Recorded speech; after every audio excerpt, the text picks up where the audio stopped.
All right. Well, this is another episode of Keeping You Connected, and I'm excited about this episode because it's the first time we're having a valued partner or one of our dealers on with us. So we're gonna get into some very interesting questions and kind of see their perspective on everything that's going on in the world and everything that goes on between us as a manufacturer and integrators talking together.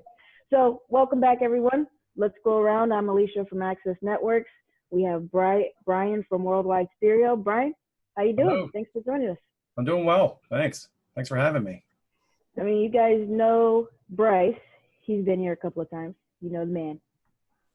And we're happy to have Willie because I think Willie might be the newest member on our team still, actually. Probably. Maybe from the sales perspective. Yeah. Well, Willie, welcome to Keeping You Connected and Access. I mean, you're not that new anymore, but this is going to be interesting. It's going to be interesting. So, Brian, let's kick it off with you.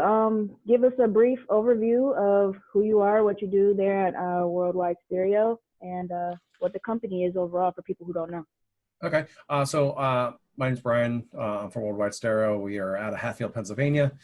We've been in business since 1979. I've been with the company since 2005.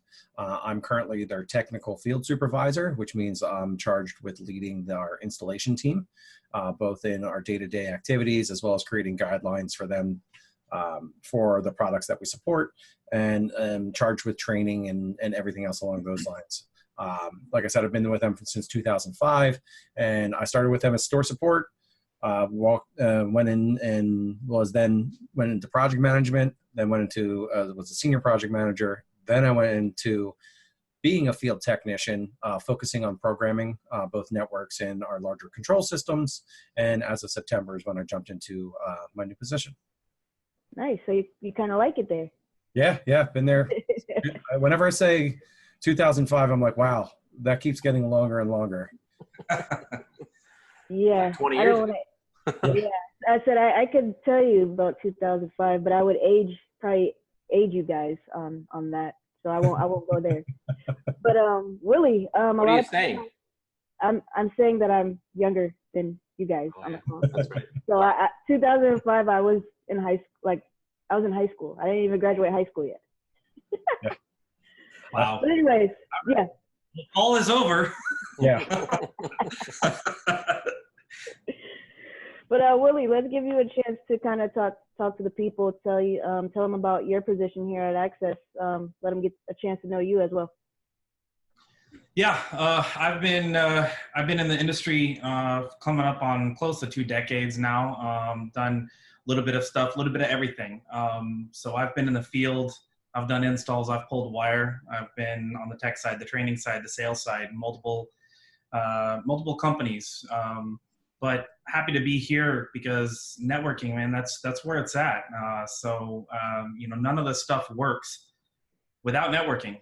You gotta plug it into something to give it power. And nowadays, everything has to have network in order for it to communicate. So I think it's a great opportunity for myself, but it's a great opportunity for all of our partners to have great products. So, but yeah. It's cool. Yeah, that's a good point. That's why I joined Access too. Like all of my audio gear and lighting boards were all connected to a network. Something goes down, we don't know what we were AV people. We didn't know how to fix the network side of it. So it is a great opportunity to be a part of this company, especially in this time where everything is on the network and everybody's working from home. Everybody needs a network.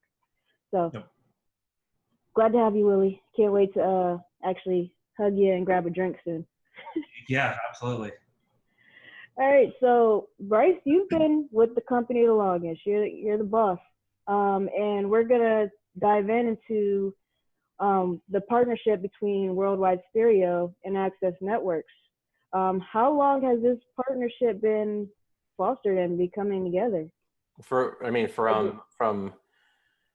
it predates my employment with Access Networks. I mean, Worldwide Stereo was one of our first partners on the East Coast, along with a couple other integration companies that had been, around for quite a while and were obviously targets of ours. If you want to say it that way, when we started coming into the market and going after specific, being very selective about who we chose to partner with at that time. So I remember when I started it, there was a lot of communication between myself and a lot of the other people at Worldwide Stereo. I mean, I still see emails coming in from Ron Rumer. I mean, that's probably one of the first ones that I remember getting was having long conversations with Ron.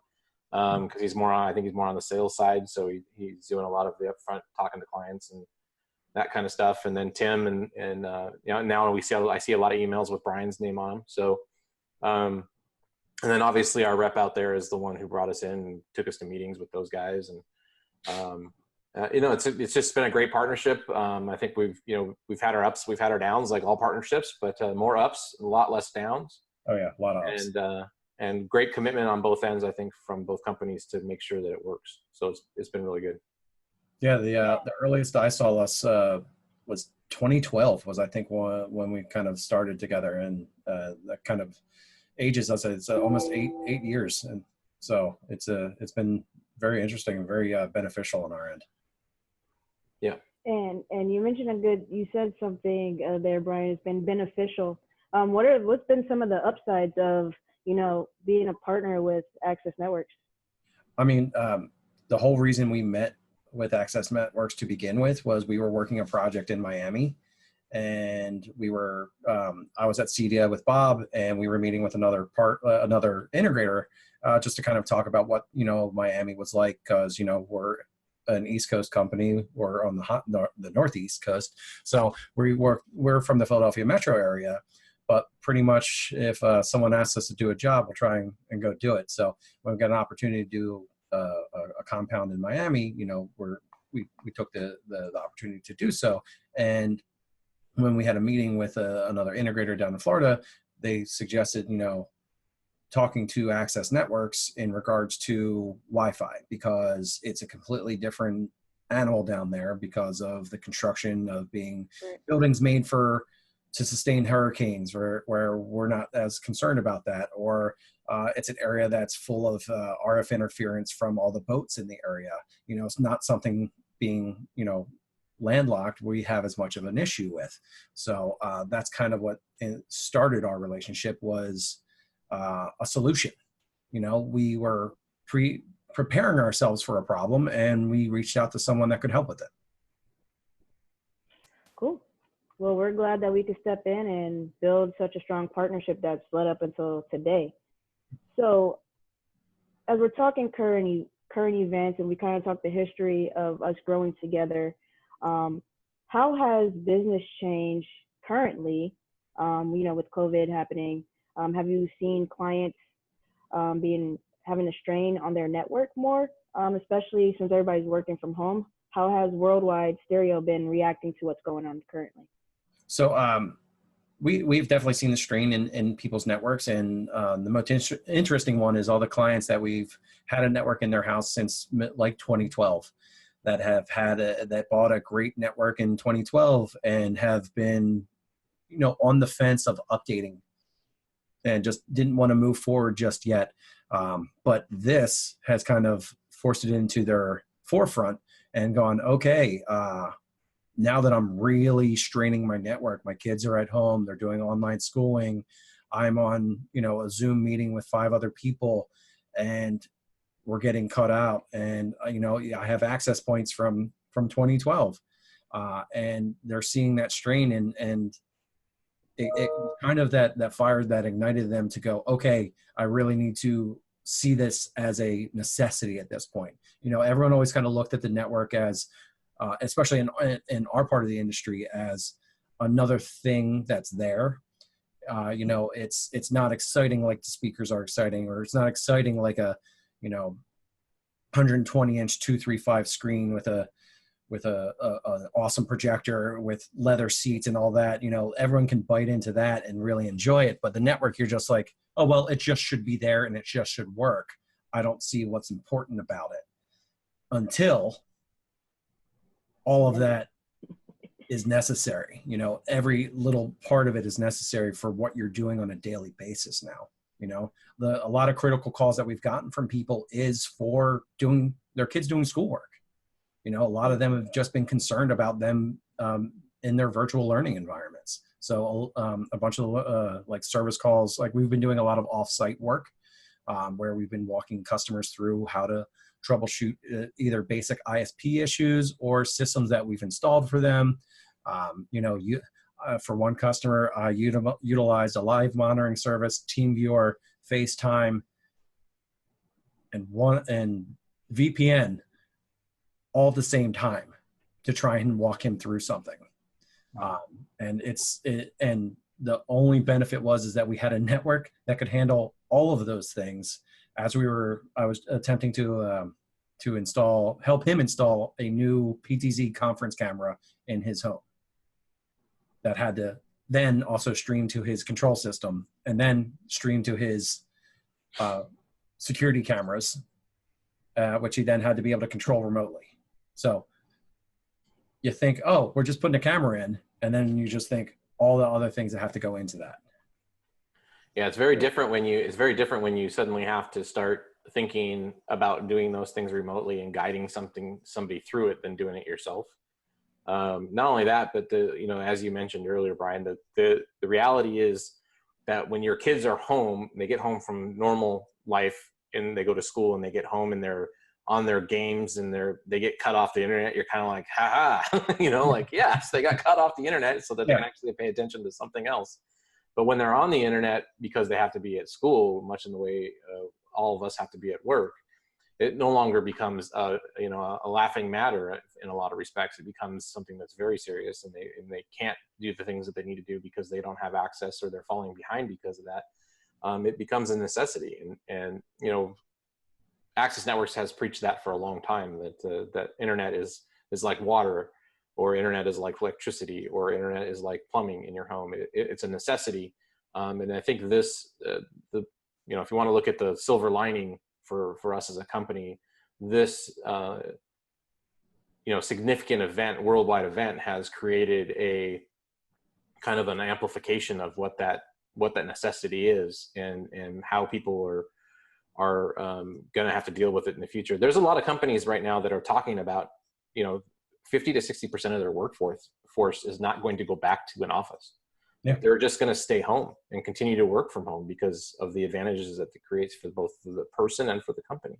It's a very interesting time to witness. Yeah, I believe someone told me that Twitter, their CEO said something along the lines of, you don't have to come back to work.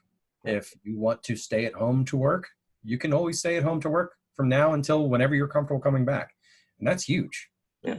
And a lot of what we've done in our offices, a lot of our customer service department, our marketing department, our purchasing, all those groups, we've set them up so that they're able to work from home, and they're going to be able to work from home for quite some time before, we can really open up our corporate structure to make sure everything will be okay to do it.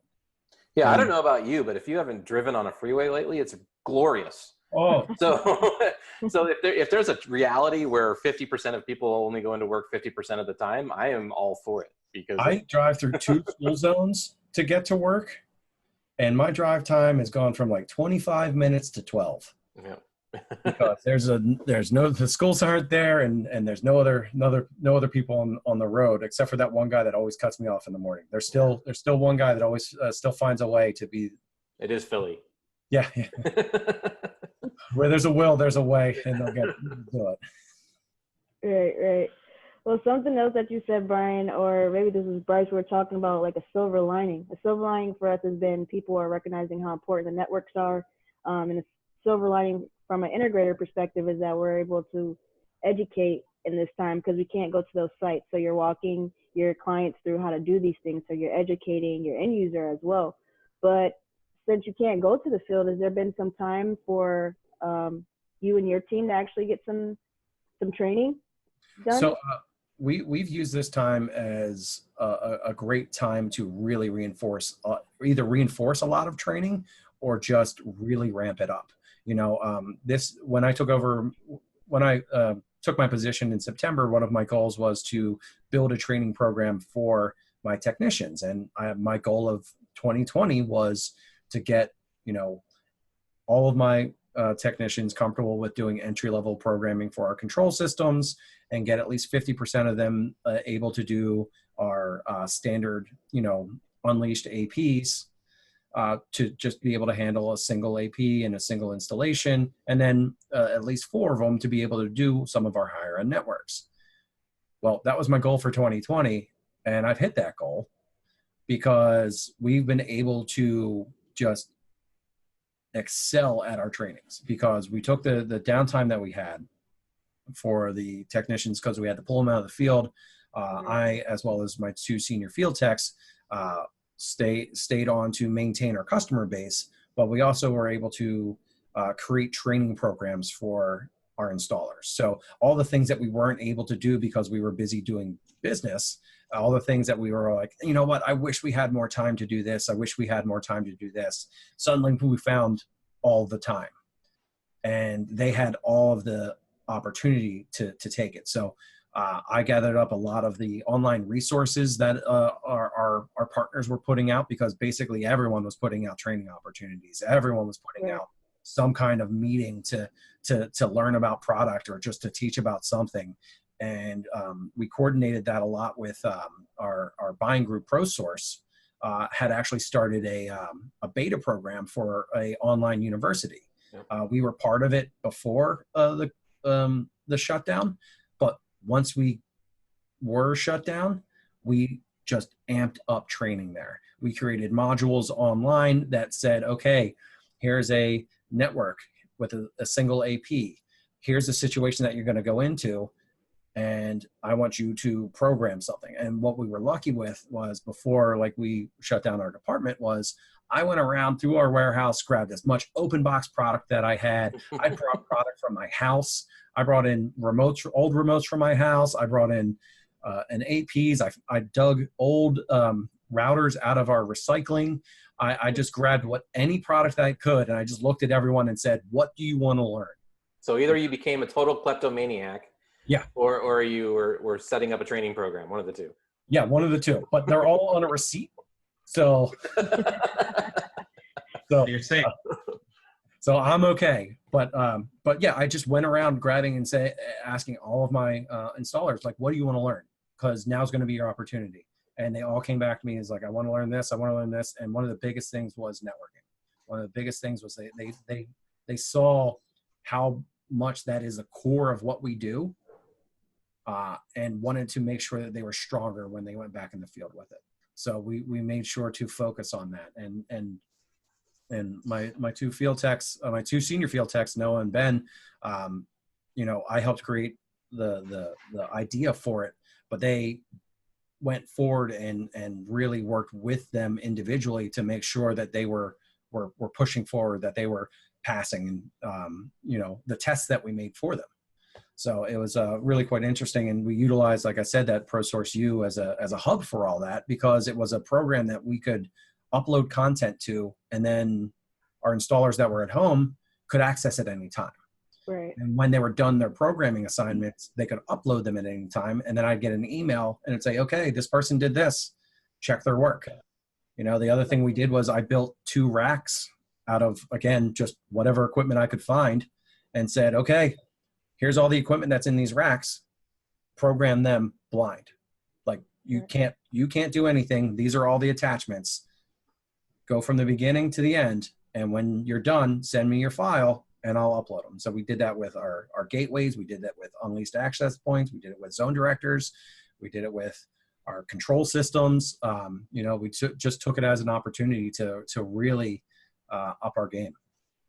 Well, and you bring up a good point that, some of this has been exposed to the general population, right? That maybe their network isn't as strong as they thought it was, or maybe not as strong as it was in 2012.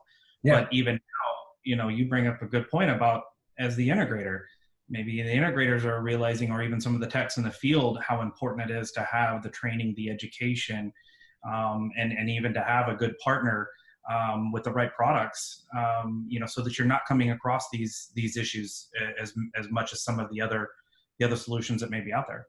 Yeah. And the access network solutions have been, our go-to. It's our only wireless device that we offer. Like in Worldwide Stereo, you can't get an access point that's not from Access Networks. Like we just don't sell anything else, and we can't. We have an opportunity to sell almost any product that comes across, and we choose our partners very specifically based on capability of product, but also relationships with our vendors. That's a big part of it, because it's not about just the sale to us. It's about how we're going to live with that person. Like I'm talking about a customer from 2012, but we opened in 1979, and the guy that bought the very first thing in 1979 still buys stuff from us. That's cool. It's we had our 40th anniversary party last year, and people that bought stuff from us in the 70s, early 80s came out. Wow. And it's all about relationships with us. And it's not just with our clients, but it's with our vendors and our manufacturers that we work with. We know that the only way that we can all get through this together well is to make sure that we're good to each other. Yeah, absolutely. Absolutely. So you said Access Networks is the only wireless products that you can get from Worldwide Stereo. So what's the coolest project that you can think of that you can actually talk about and share with us today that you've done with Access Networks products? So we've done a lot of cool installations, and one of the biggest, there's two big ones that I always come to mind, and one is where we have a customer who has a camera at his gate, and then he has probably a 1/4 mile long driveway till it gets to his house. And when he moved into that house, he's like, I want this camera at the gate and I want it to work, but he didn't want to run a wire because of how long it would have gone from his house all the way down to finally get to where the camera would be. So the very first time that we tried it, we did a point-to-point access point. We mounted one on the roof of his house, one on a pole right by the driveway. We did it in November. It worked perfectly. Come spring, it stopped working. And we went, why'd that stop working? Oh, trees grow. Yeah. Leaves came. So that was one of those like, oh man, it totally worked. And then it totally didn't, because it would just go in and out because the trees would wave with the wind. And that's when we ended up putting in, 2 or 3 more the point-to-point access points to angle this way and then angle that way. And then finally angle to where it would all be line of sight and reach to his camera. And, putting in 4 APs was still easier than trenching from his house all the way to his gate. Huh. That's cool. That's cool. Yeah. Those long driveways are always fun. Oh yeah. Yeah. I lived at that job for a while, so it was definitely an interesting one. Yeah, we have quite a few of those where they were done. Like we have a lot of house to boat house kind of connections that are done wirelessly with a point-to-point. A lot of connections between main house and guest house, and also gatehouse / security house to main house. So that's a pretty common solution out there as a point-to-point. But there is some caveats with point-to-point, and one of them is foliage, trees and stuff, because they end up having a lot of water in them. Go figure. Yeah.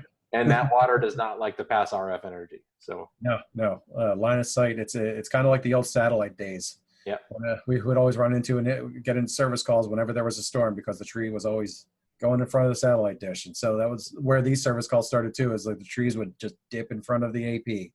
So. But we were able to figure it out just by adding more and just making sure that we were, focused in the right directions. Awesome. Another thing we did is we did a big old farm where we just scattered APs all throughout the property, and literally you could walk in, over an acre and still have coverage to the main house. So, a lot of big solutions are, very interesting, but ones I always liked were the ones where we go in Center City, where, someone lives in a high-rise condo and they're just bombarded by their neighbor's Wi-Fi and nothing works. But when we go in and we put in our APs, your APs, we don't have issues. We don't run into the problems of like, hey, when I get home, it doesn't work. It's like, well, that's because everyone got home at the same time and everyone's kind of interfering with you. Yeah, interference mitigation is a good thing. Yeah. So those sound like some interesting projects for sure, Brian.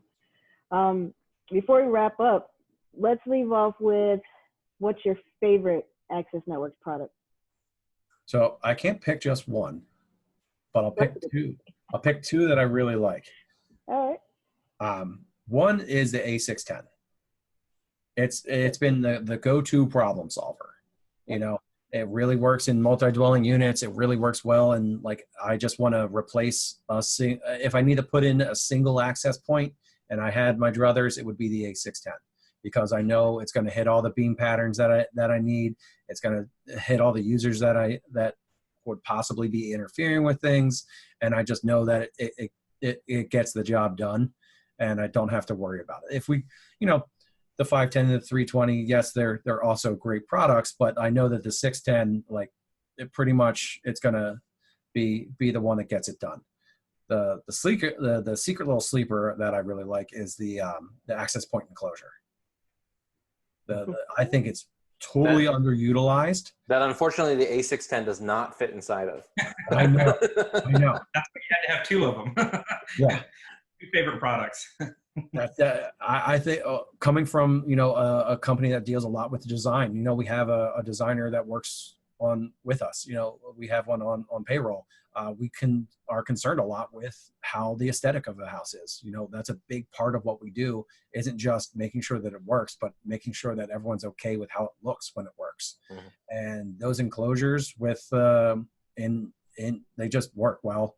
One, they work well, and two, they're very innocuous, so we can put them in a spot that we need it to be without some big blinking green light popping up. Because I can't tell you the number of times that we put one in a bedroom, and those LEDs are so bright in a dark environment. And then even if you turn the ones on the front off, the ones in the back, where you connect the Ethernet connection, the Ethernet connection still blinks. So we end up putting tape over that.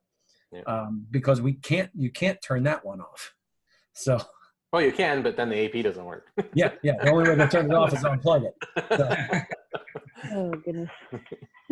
Yeah, the AP enclosure is you know, we sell quite a few of them, not as many as we would like. I think it's underutilized, and you know, it was a long development for it. And the thing about it is it's very simple, yet we have a couple different patents on it. So it is actually patented. So we're all working on some stuff for the larger APs, but it's going to be a little bit slow road here. Sure. With the current situation, but yeah, that thing was fun to go through the process of designing and providing. So and it has two shapes, which is big. Yeah, absolutely. Yeah. So yeah, very underutilized product, but it's definitely the sleeper hit. Well, you don't need to put an AP in it. You can put a lot of devices in that thing. It'll handle a lot of different stuff. That's the other reason why I like it, is that it's not a single use item. Right. It has a multi-use capability, and I'm all about having one thing that can do 5. Yeah. The people who actually have gotten their hands on an enclosure, they love them and always ask, well, when are the bigger models coming? Because they put not just access points, and they put all kinds of things in their Apple TVs, just to hide it and make it look pretty. So it's super cool. Super cool. That was a good one. Brian. I wasn't expecting you to throw that, out there. I didn't think you would. Yeah, you're a serious OG if you know about that. That's one of your favorite products. Seriously. That was I shouldn't have been as excited as I was when that was introduced, because I just shouldn't be. But when I saw it, I'm like, oh my, that makes the most amount of sense. That's where I remember you were in our booth at CEDIA, huh? Yep, that's it. That's where I remember you from. Okay. Yep. You remember him because he was excited about the enclosure at CEDIA? Yeah, I do, because it was in the first year in San Diego. Yep. And I remember Brian coming in and being very excited, actually more excited than pretty much anybody else in the booth about the enclosure. So, because all the other stuff works, we know it works, but it's a solution piece for a lot of what we do. Yeah.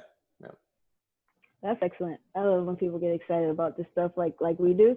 Especially on the floor at CEDIA, you know, so many people are coming in and out, but when you have that one person that comes through and is really, really excited, that just makes for a great, you know, relationship building and furthering that connection. So that's always exciting. Yeah. Makes for a great day when you have those kind of people come in. So absolutely. Well, Brian, thanks so much for joining us on our Keeping You Connected. episode. This was really fun. And like I said, I was excited about this one because this is the first time we're having a valued partner or, a dealer on with us. So thanks for taking out some time and missing your other happy hour to do Club Zero with us. I turned it on mute in the background on my computer, so like I could still kind of see it, but just to make sure everyone's happy that I'm still watching. But it was nice to be involved in here, and like I said, like you guys have been a great partner to us. So anything you guys need, just let me know. Thanks, Brian. We appreciate it. Sure. Absolutely. Thanks for your Before we support. sign off, Brian, where can the people find you? So we are, again, located in the Philadelphia metro area. So we have a store, our flagship store is in Montgomeryville. We have another store on the main line in Ardmore. Our corporate office is in Hatfield, but most importantly, we're worldwidestereo.com.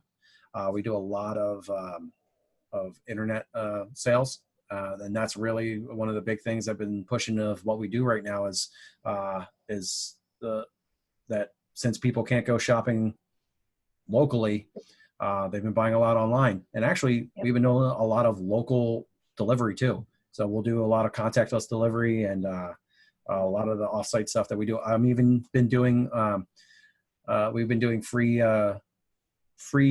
delivery for access points that we pre-configure. So, Awesome.